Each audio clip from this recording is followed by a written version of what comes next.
Idepensa si Pangulong Duterte. Ito ang isa sa agenda ng pulong ng PDP laban dahil sa kabi-kabilang pag-atake at paninira sa Pangulo.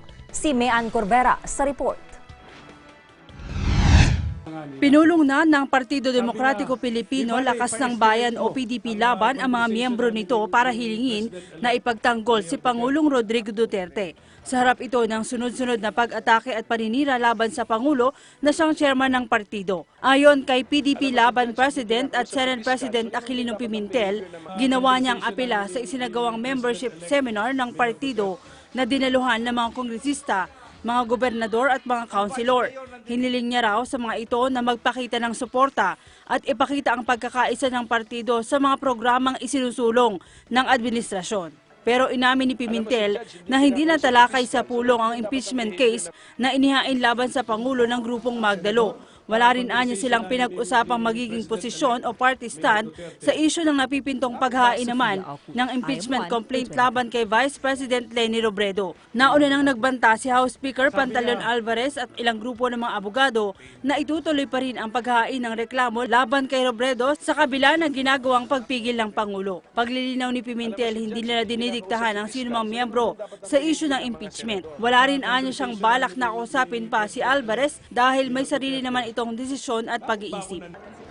Alam mo, si judge hindi kinakausap si fiscal, so ganun din dapat ang behavior ng mga senador. Pagdating pa sa impeachment, we should be conscious that we are potential judges. We follow the Code of Judicial Conduct. Sabi ni Pimentel, gaya ni Pangulong Duterte, naninindigan ang PDP laban na hindi dapat isulong ang impeachment sa sinumang impeachable officials, kabilang na si Robredo. Bukod sa dagdag na trabaho ito sa Kongreso, lilikha lamang ito ng pagkakawatak-watak ng bansa. Iginit ni Pimentel na maraming problema ang bansa na dapat atupagin sa halip na pamumulitika. That is our default attitude. Magtrabaho lang po muna tayo. Marami tayong mga pinangako nung kampanya na kailangan pa natin ibigay, i-deliver. But kung may ground, that is for the House of Representatives to determine. So basta reminder lang, don't treat impeachment lightly.